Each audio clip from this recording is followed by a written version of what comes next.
The next 5 years will determine whether we can build the capacity to reverse chronic disease at scale. This is what makes up your network sufficiency. And if that network breaks down, then you get chronic disease. And that's why you don't live to 100. I just want to address sort of an elephant in the room that this is an extremely unlikely situation, right? The mandate of Health and Human Services, one of the mandates, is to popularize vaccination, building network sufficiency clinically inside the body, building community, and building a network of practices that can reverse chronic disease. And that is what we're all about. This is it. This is the moment. This is the moment. Hello and welcome to the new Evolution of Medicine podcast. In history, you probably have watched or listened to the Evolution of Medicine podcast. You have also maybe watched the Functional Forum.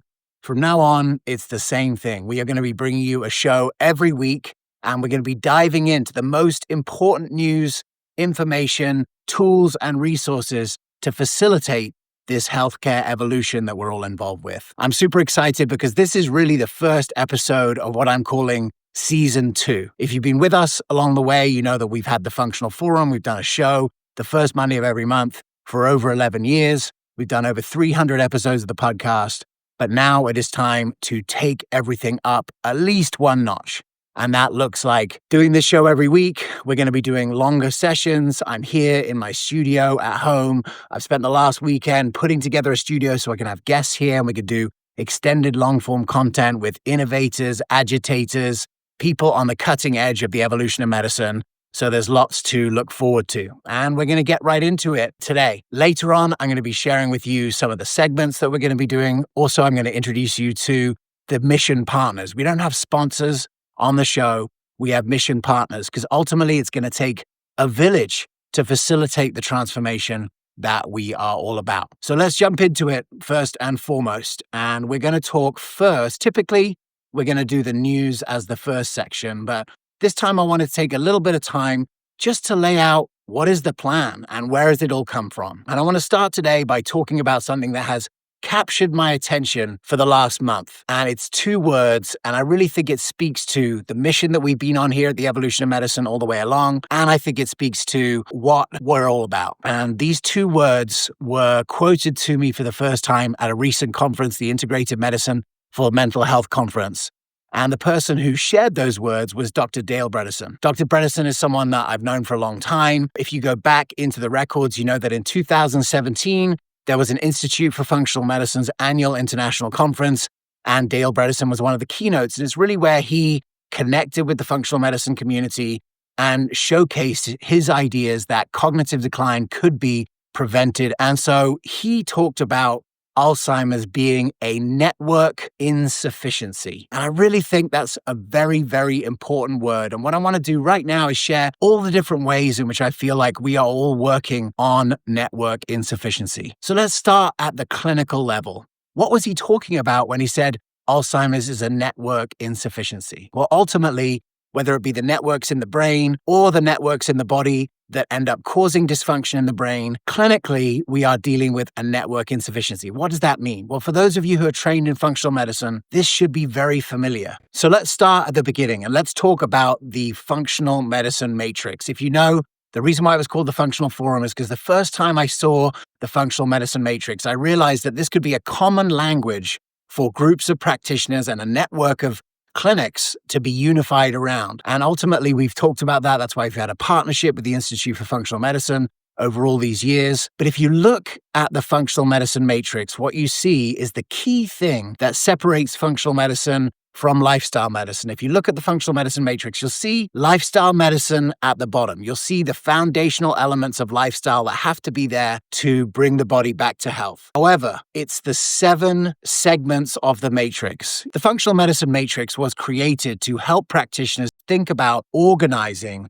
the patient's clinical imbalances. And you can see here, there are 7 different pieces to that: assimilation, structural integrity, communication, transport, elimination and biotransformation, energy and defense and repair. Now, if you think about that, almost all of them are networks, right? What is the structural integrity network? It is the nervous system, it's the spine, it's the way that the body communicates in that way. What are the communication network. It's the way that the body communicates. Think about the endocrine system and hormone transport. Think about defense and repair. That's the network of organs and systems, the immune system and the gut that keep us healthy and keep our defense to the environment around us. So you can see if you're trained in functional medicine, you're already in the understanding that this is network insufficiency. And that's why Dale Bredesen is talking about those two words, because Alzheimer's comes not just from the network insufficiency inside the brain, but as the systems of the body break down, what is the end result? It could be Alzheimer's and dementia. In other patients, it could be all kinds of other things. And over the last 11 years, we've looked at all the different chronic diseases through the lens of functional medicine to see as the networks start to degrade, as function goes down, then you get symptoms coming. So you should also be very familiar with this. But there's another level of network insufficiency that we've also been very, very focused on over the last 11 years. As you know, I wrote the book, The Community Cure, and that was really talking about the network insufficiency of community that creates and leads to chronic disease. And again, I want to just show this tool because this was a graphic that I saw recently at an event, which was a pitch by the Blue Zone organization to come in to a city that's just down the road from me, El Dorado Hills. And they were given the pitch and they were talking about your life radius. And ultimately in the book, I made the assertion that loneliness is a key driver of all-cause mortality. Where did that come from? So in 2015, there was the Institute for Functional Medicine's annual conference, and they talked about human social genomics, how social stress is a bigger driver of all-cause mortality. And so let's talk about in the Blue Zones, what are they doing? They're rebuilding community. That's the plan of the Blue Zones because they saw that in the 6 Blue Zones that exist, the one thing that is in common with all of them is community.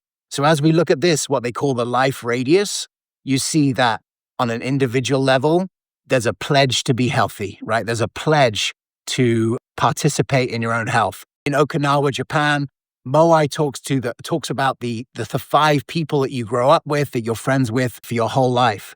Purpose as an important part of the life radius. And so that's all sort of to the individual. But if you look at the community, think about the grocery stores, the work sites, the restaurants, the schools, the faith-based communities. This is what makes up your network sufficiency. And if that network breaks down, then you get chronic disease. And that's why you don't live to 100. And in America particularly, all of this over the last 100 years has sort of degraded. And that's why we find ourselves to a point where we have network insufficiency at the social level.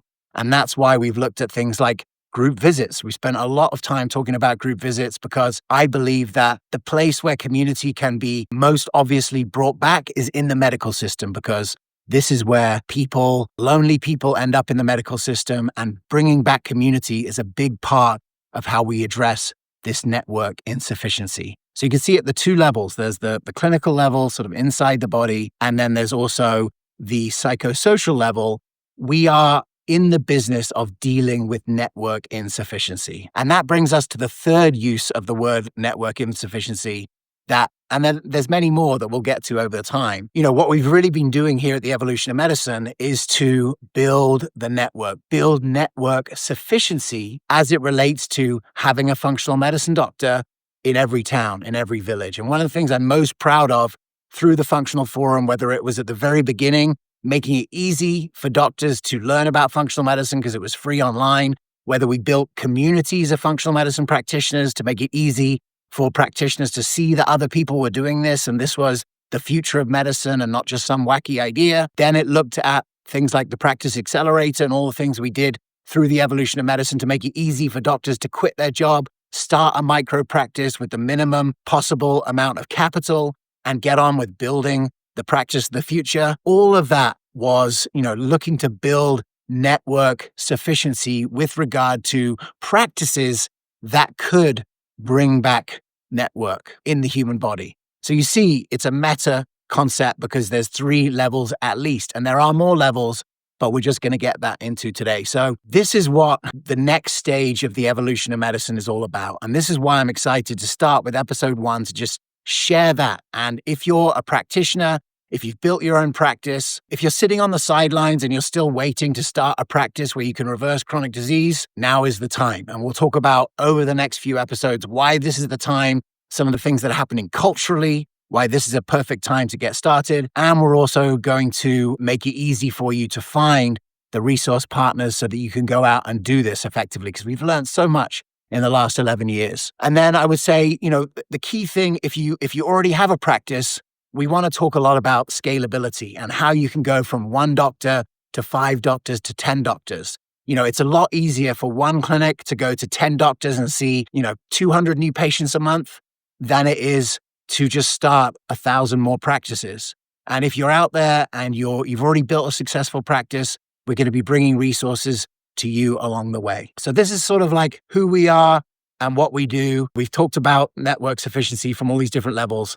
And now we're going to get into talking about where to go from here. Now, ultimately, we're super excited to have alongside us some of the same mission partners that have been here since the beginning. And those partners I'm going to share with you, and we're going to get into some of the details as we go through this session and through the content, are organizations that you're probably very familiar with if you've been following. So Fullscript is coming back on to be a mission partner, and Fullscript over the last 15 years has become a massive powerhouse, initially organizing the logistics as it relates to supplements, but very soon organizing logistics as it pertains to lab testing. And this is perfect timing too, because the number of organizations that are offering lab testing to people in your community is going up exponentially. You know about Function Health, but now you probably know that like Whoop and Aura and all of these other consumer-facing technologies are all getting into the lab business. And I'm super excited for Fullscript because Fullscript is going to make it possible for any clinic to deliver labs in a very easy-to-use way so that every clinic can have their own, essentially, Function Health. And I think that's going to be a big deal when it comes to growing. So if you haven't got a Fullscript account, you can go to goevomed.com/Fullscript. And over the next little while, we're going to be talking about some of the tools that they're offering to make it easy for you to really engage your community, really engage them with labs. If there's one thing that we've learned from the rise of Function Health, is that there's a lot of interest in people understanding their own physiology. And so I think that you, as the practitioner, are the right person to help them interpret that information and help guide them towards health. So network insufficiency as the problem and these mission partners as the solution. So that's where we started and that's where we're going. So before we get into the next segment, one of the things that I want to do throughout this show is to be able to talk about the news and what's happening, because this is the most exciting time in history to be alive. Ultimately, so many of the ideas that were embedded in the functional, integrative, alternative medicine industry are now becoming not just normal in society, right, where we see practitioners and we see some concepts making it into the mainstream, now part of mainstream understanding. And this is completely different than 11 years ago, right, when we started the Functional Forum, or 20 years ago when I came into the industry. So many ideas have gone mainstream. And then now, for the first time ever, some of these ideas are now making their way into government policy, right? And it is a weird time. I mean, when I first started and I was a sales rep 20 years ago, or I was working in a clinic in Georgia, this kind of medicine was few and far between. And there were very small micro practices of people going outside of the standard of care. And you could, in that case, in that moment, when I started, the biggest thing that practitioners were worried about was losing their license for practicing outside the standard of care. So ultimately, this is a big moment. And now we're starting to see that even at a governmental level, these ideas are being talked about. And look, I know that this particular element of what we're going to be talking about here is extremely triggering for practitioners, because I know that not everyone sees what I see and doesn't necessarily see that what's happening politically in the country is good for the average person. But this mission is what I care about. And I see that we are making exponential strides in getting some of the ideas out and getting those ideas put into place so that we can really create health at scale. And ultimately, what I wanted to share is an extraordinary thing that happened this week. Now, just to give you some context, For 10 years before I started the Functional Forum, I would work with little practices all across the Northeast, and I would go to practitioner education events. And some of what I want to show you today is extraordinary, because ideas that have locked both doctors and patients into the idea that a pharmaceutical first approach is the way to deal with disease and chronic disease is breaking down. And trust is breaking down because ideas are coming to light that have not been able to come to light before. And I want to share with you today, as part of it, I'm going to share with you a 7-minute video that was put out last week by the Secretary for Health and Human Services, Robert F. Kennedy Jr. And before I get into this, again, I want to give a caveat to say, I understand that there is a range of politics of people that, care about functional medicine, care about the transformation of health. But I hope you'll see in this video that some of what's being covered in here is significant. So here's the video that I'm going to share, and let's just check in a little bit here. Robert F. Kennedy Jr., your HHS Secretary. At my recent Finance Committee hearing, Senator Cantwell showed us this chart to illustrate the decline in infectious disease during the 20th century. The vaccine industry has long used this kind of chart as proof of the common claim that vaccines had saved hundreds of millions of American lives. The momentous 70% decline in mortalities in the United States and Western Europe from contagious diseases since 1900 marks one of the most monumental public health advances in all of human history.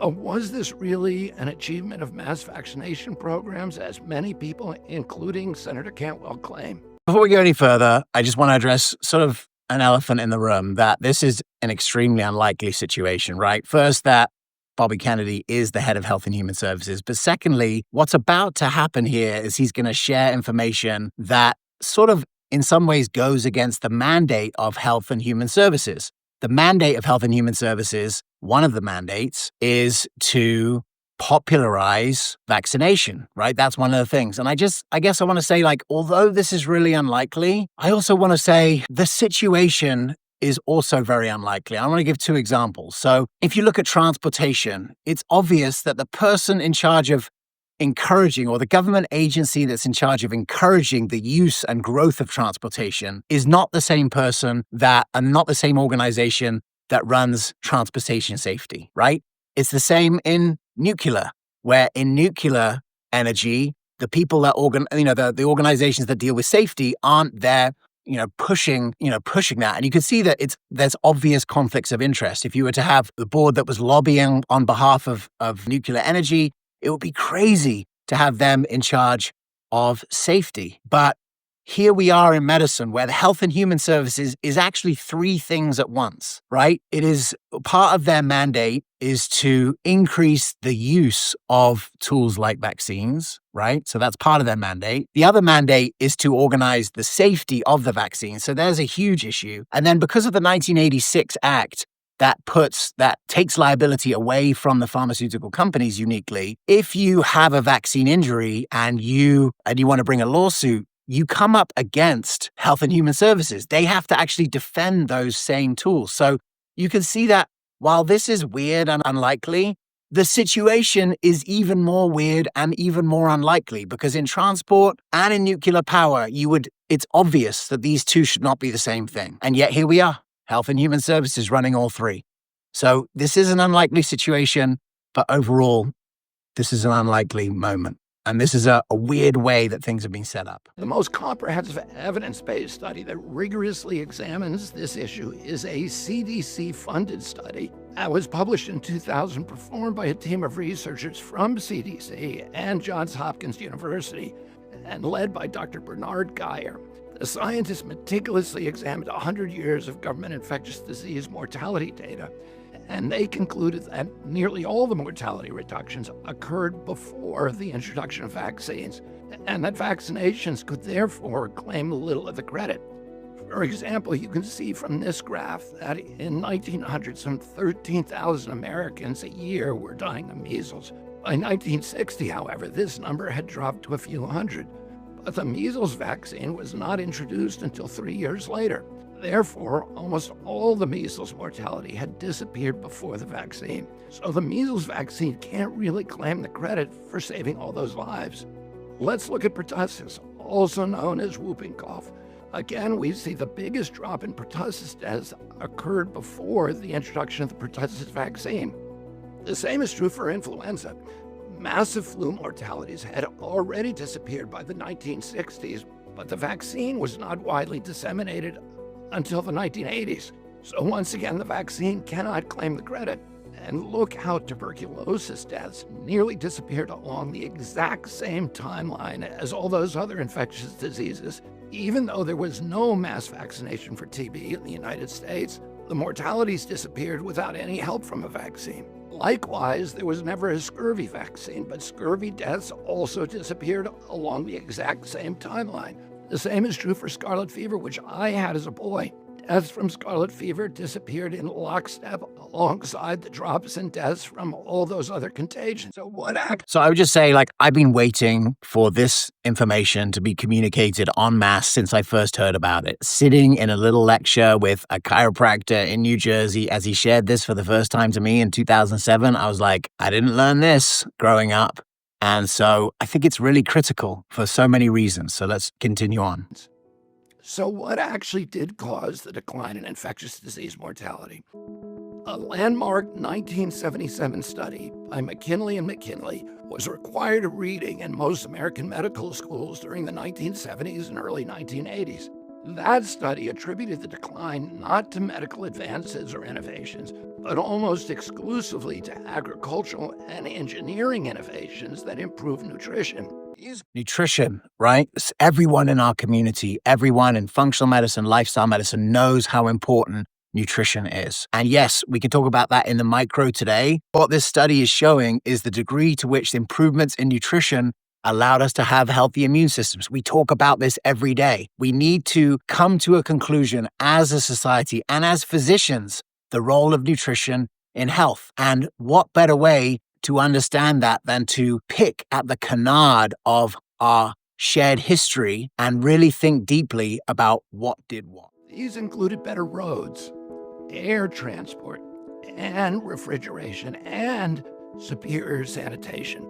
This was the same period that flush toilets and water chlorination became widespread. The McKinleys credited less than 3.5% of the mortality declines to all medical measures put together, including antibiotics, surgeries, and vaccines. And here, for example, you see the introduction of chlorination correlates pretty perfectly with the decline in infectious disease mortality. In 1970, Harvard Medical School professor Edward Cass was arguably the world's preeminent infectious disease authority. He was both the founder and longtime editor of the Journal of Infectious Diseases and president and founding member of the Infectious Diseases Society of America. In his address that year to a joint meeting of the Infectious Disease Society of America and the 10th Inner Science Conference on Antimicrobial Agents and Chemotherapy, Dr. Cass issued a prescient public warning that actors within the medical industry would try to take credit for the momentous reduction in disease fatalities in order to advance their profits, their prestige, and their influence. Dr. Cass challenged the emergent claim that vaccines have saved hundreds of millions of lives. Dr. Cass observed that the decline of mass deaths from these dreaded killers occurred prior to the widespread proliferation of vaccines. And he warned against what he called the half-truths that medical research had stamped out: the great killers of the past, tuberculosis, diphtheria, pneumonia, puerperal sepsis, etc.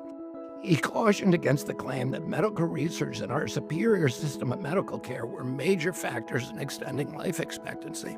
The deceptive graph that Senator Cantwell showed the nation is precisely the kind of scientifically baseless propaganda device against which Professor Cass warned us. And yet it is a common trope promoted by the pharmaceutical industry and allied medical associations and there are highly paid politicians to evangelize us into believing that vaccines alone saved all of those lives. Senator Cantwell has taken some $456,000 from pharmaceutical companies.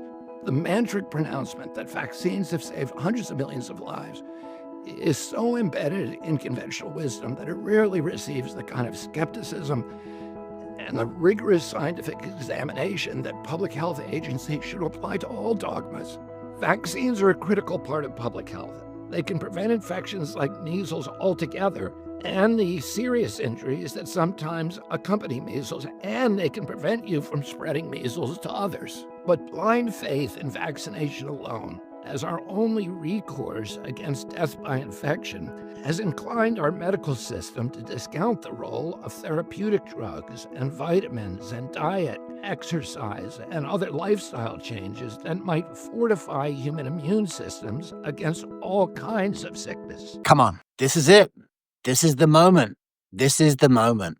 In future shows, we'll talk about why this is the moment and what's happening to make it easy. But we need to, first of all, take away the bounds that have been put around us in medicine to understand that pharmaceuticals are the thing that create health. Health doesn't come from a pill. Health comes from exactly the things that RFK is talking about here. We all know that. And the reason why America had so many COVID deaths compared to any other country is because we've been reliant on pharmaceuticals. And even in that situation, we weren't allowed to prescribe the pharmaceuticals that might have benefited us from day one. Think about ivermectin. Think about the practitioners that got in trouble by recommending vitamin D when it was clear right from the beginning that those people who had reasonable levels of vitamin D did not die from COVID. That is the cost of living in this paradigm. And we have to break free of that paradigm. And I think that most practitioners in functional medicine, in lifestyle medicine, in precision medicine, in longevity medicine are breaking free. But I think a video like this, if shared with other practitioners, could help doctors to break free and say, hey, I want to be part of the solution. And what is the solution? Building network sufficiency. Building network sufficiency clinically inside the body, building community, and building a network of practices that can reverse chronic disease. And that is what we're all about. And I wanted to show this video and I wanted to comment on it because I think this is a significant moment for our community, for our movement, that this kind of information is getting out from the head of Health and Human Services. The idea that good health comes only in a syringe can distort public health priorities and lead to misallocations of public health resources. During the Biden administration, the U.S. government's unbalanced response to the COVID pandemic exemplified this peril. American citizens paid a steep price. The United States had more COVID deaths than any other nation. Under President Trump's leadership, we are going to ensure that America has the best childhood vaccine schedule. The best childhood vaccine schedule. What does that mean? Well, let's just look at other countries that have less infant mortality. Let's look at other countries that have lower level, better health, that have longer life expectancy and see what that looks like. I didn't grow up in America, so I had the UK vaccine schedule, although, my parents were really, up on this, so I didn't have the full barrage. But ultimately, you can see that this is just a critical topic for us. And, it's a risk for me to start this second season of the Evolution of Medicine podcast and the Functional Forum on this topic. But I think it gets to the heart of what needs to happen for us to address this network sufficiency. We're going to address vaccine injuries. We're going to modernize American vaccines with transparent gold standard science. We're going to eliminate and correct conflicts of interest and misaligned incentives. And we're going to ensure scientific and medical freedom. Produced by the U.S. Department of Health and Human Services. It's a great video. Please share this with someone who needs to hear it, with a practitioner, with a doctor, with anyone. This is mission critical for us to focus on salutogenesis, health care around health. That's been the message, that's been the mission, and this is the moment. So thank you so much for being with us here. I want to share another one of our mission partners. If you want to get the word out, right, about your practice and what you're doing in your practice, you need to do marketing. And I think that this has been, something that's been, important to those practices that have been really successful in this. Ultimately, think of marketing in a new way. How do you educate your community around creating health? Those practices that are really thriving are pre-educating. And so another one of our mission partners is Big Boost Marketing. So Uli Isalo, who is the founder of Big Boost, He was the chief operating officer of the evolution of medicine in those early years, 2014 to 2019. And since 2019, he has been, or actually since 2014, he has been continually learning about how to get the word out there in a consistent way so that you can bring patients into your practice. You can educate the whole community.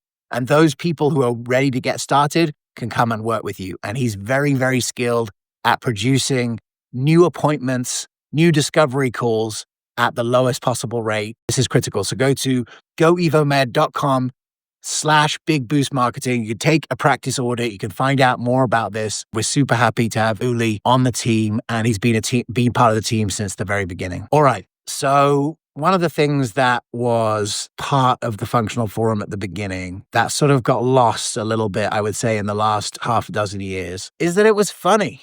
Right? One of the reasons why I ended up starting the Functional Forum is that I got to speak at conferences from 2010 to 2013. I spoke at this conference called Heal Thy Practice. And it was the first conference that was really designed around helping functional doctors or, primary care doctors, conventional doctors make the switch to functional and integrated medicine. And that's how I met all of the great speakers there. Dr. Jeff Glad, who you'll be seeing here in the future, who's now the Chief Medical Officer of FullScript. He was the chair. We really developed our friendship there. I saw Dr. Shilpa Saxena, Dr. David Perlmutter, so many of the mainstays of our community. I saw them do their thing there, and I realized these are aspirational voices that we need to give more people, because you just watch Dr. Shilpa Saxena, you want to be a functional medicine doctor. You watch Perlmutter, you realize that he's funny and that he's engaging. And so ultimately, I wanted to bring some comedy back to the show. Check it out. What the future of psychiatry definitely isn't is taking tons of antidepressants that have been tested over a very short period of time.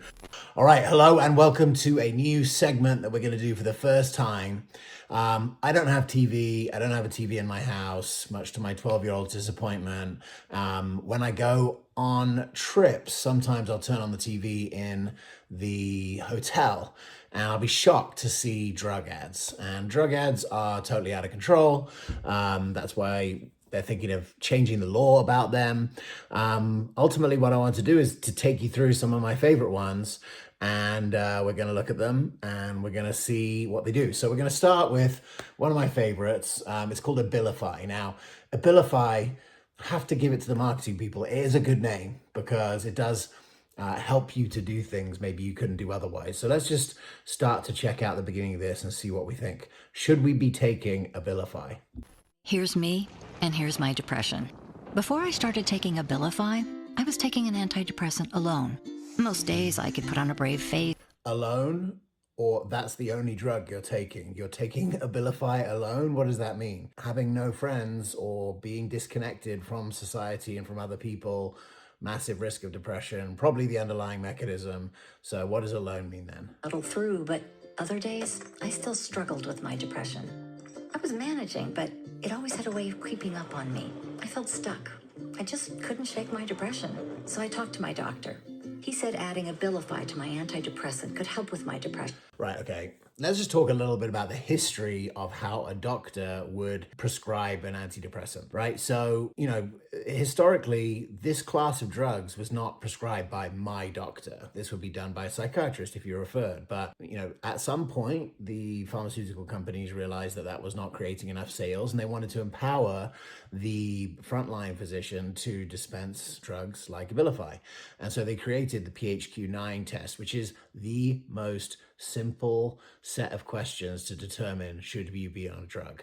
So obviously you can see you go to the doctor, and what does the doctor recommend? Being in a group, walking in nature, being more connected, changing what you eat, dealing with your stress, sleeping differently. No, what does the doctor recommend?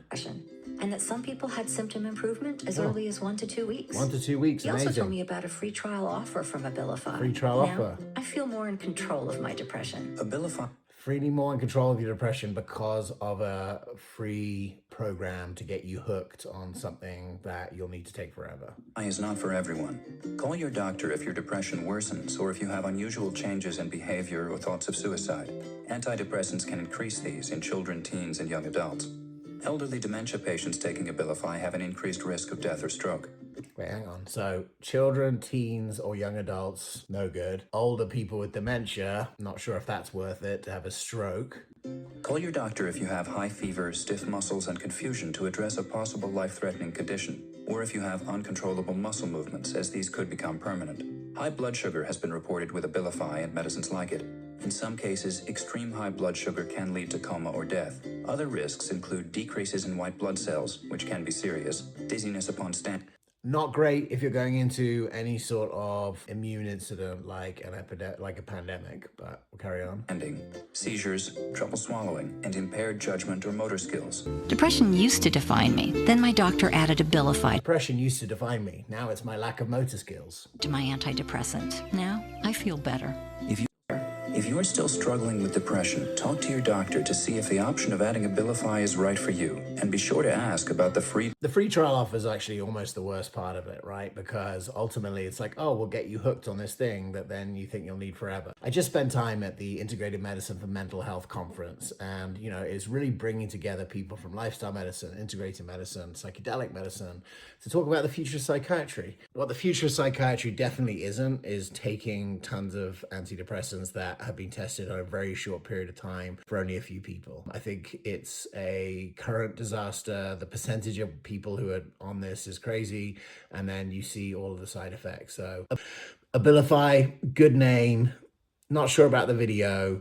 1 out of 10, wouldn't recommend. All right, I hope you enjoyed that. There is comedy to find in that. And if you like this segment, let me know. You can get back to me and write to me. We can leave a comment below if you like this segment. If you want us to keep doing those kind of segments, we'll do them.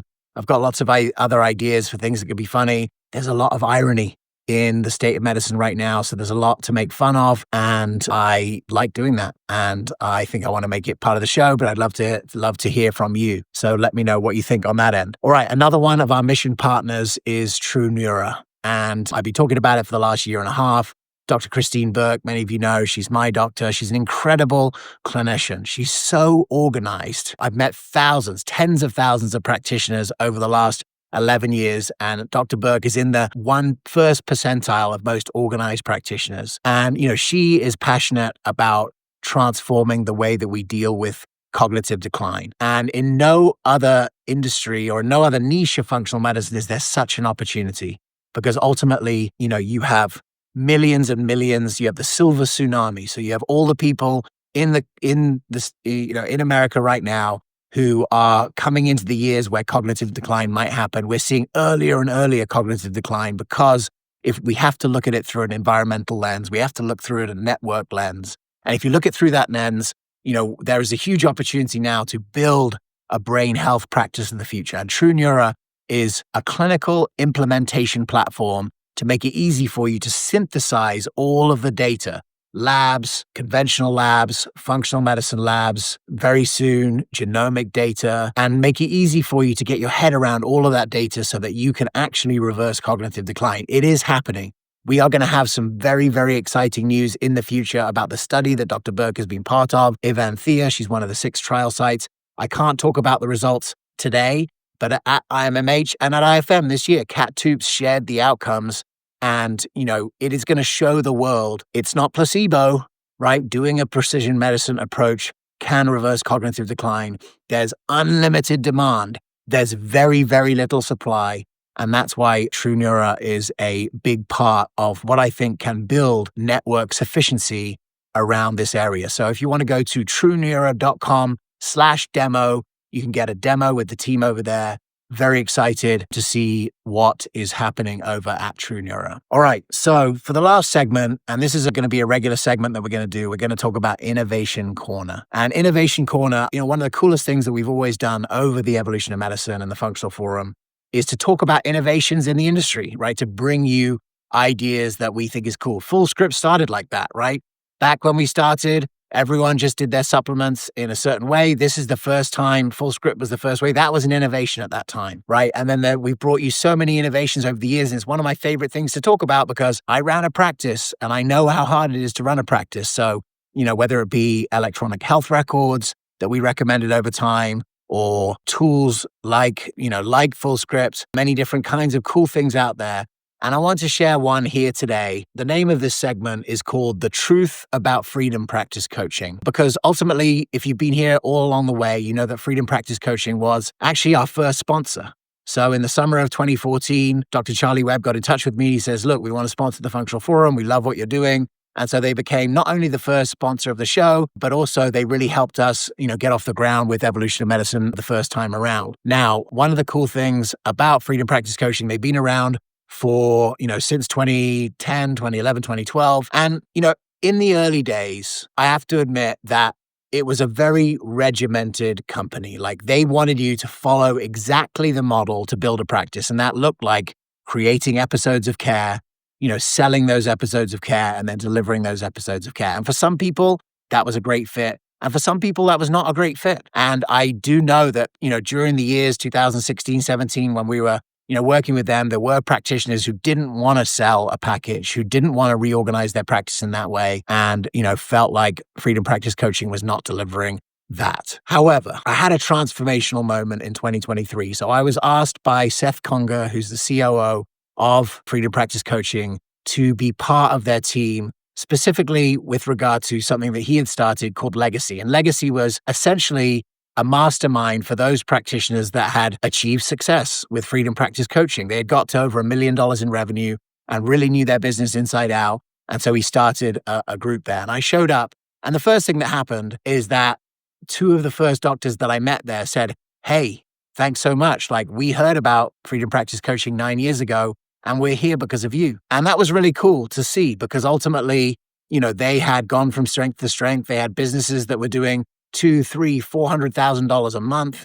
And, they'd been part of Freedom Practice Coaching for 9 years because they recognized that even the new problems that they were coming into were being solved by Seth and his team. And Seth has really brought a new energy to Freedom Practice Coaching. He was one of their prime customers when he built his clinic, Reversing Cognitive Decline, that he then sold. And then he came to Freedom Practice Coaching to help clinicians be successful. And, that was a great learning. And over the last couple of years, I've worked really closely with the Freedom Practice Coaching team because, we believe that there are many different ways to build a successful practice. I've helped practitioners through the Practice Accelerator build membership programs, and you can see that membership is hot. And we're going to be talking about this in the future because of the legislation that is coming around direct primary care coming in January. This is a huge accelerant. But what I want to talk about with Innovation Corner is something that Seth has created. And I believe it's one of the most useful tools that I have seen in my 20 years of being in this space. If you've ever heard from Seth, what you know is that he really understands the 3 stages of building a practice. There's the startup phase, there's the growth phase, and there's the scale phase. And what he says is that if you've had problems in delivering, in growing your practice, it's typically not that you're doing the wrong thing, but you're doing the right thing at the wrong time. So maybe you go to a conference and someone says, hey, I hired this person and they do this in my practice. And that may be right for you, but it might be the wrong thing. It might be the right thing at the wrong time. And so one of the things that Seth has created, having been now worked with hundreds of practices, especially in the scale phase, is he created something called the scalability assessment. And this scalability assessment is something that you can fill out, takes about 20 minutes. It looks at all the different areas of your practice, from all, whether it be the people, how you organize, the pricing, all of that stuff, looks at it and then delivers you, once you finish that, a full report that basically gives you a step-by-step guide on what you need to fix in your practice. Because there are probably, with most practices that we see, most practices have some elements where they're in startup, some elements where they're in scale, and some elements where they're in growth. And that is a sort of a recipe for disaster. And ultimately, this tool is really valuable. So if you go to goevomed.com/scalability, take that test. It takes 20 to 30 minutes, but the insight that you will get as to understanding where your practice is now and where it should go is valuable. And they will even add in an hour consultation with one of their key people to be able to help you understand the information. And if you just run with it from there, that's what it's designed to do. And if you need help implementing it, that's there too. And I'm super excited to have Freedom Practice Coaching as a mission partner because I believe that they are the best in the business when it comes to helping practitioners step into entrepreneurship. And part of the way that we are going to address this network insufficiency, the number of clinics that are doing this effectively is we have to have physicians and other practitioners just like you step into entrepreneurship and truly be successful. And so go to goevomed.com/scalability. Do it. It takes 20 minutes. You'll have a fully prepared presentation off the back of it, and you can set a time with one of the team there. I highly recommend it. And that is Innovation Corner. So hopefully you see what this series, season 2 of the Evolution of Medicine podcast, the Functional Forum, is all about. It's about building a network of practices that can reverse chronic disease at scale. And we here in America are way ahead of even other countries because the functional medicine ecosystem does not exist to this degree in other countries. And so we are leading the world in working out how to reverse chronic illness. And this is the most important conversation in the world because chronic illness will bankrupt every major industrialized country in the next 20 years if we don't do something about it. That was the learning that I got from being a health economist, doing health economics. That's why I've been involved for 20 years. And hopefully you can see today with what we shared coming from Health and Human Services and what you see coming from the network itself and all of these organizations that are the mission partners and everything else that's happening in the industry. This is our moment. The next 5 years will determine whether we can build the capacity to reverse chronic disease at scale. I know we can do it. I know you can do it. And I know we will do it. This is episode 1 of the Evolution of Medicine podcast. Please share this, comment below, like it. You can find it on YouTube. Maybe some of you are listening to this audially, but please tell some practitioner friends about the reimagination of the evolution of medicine.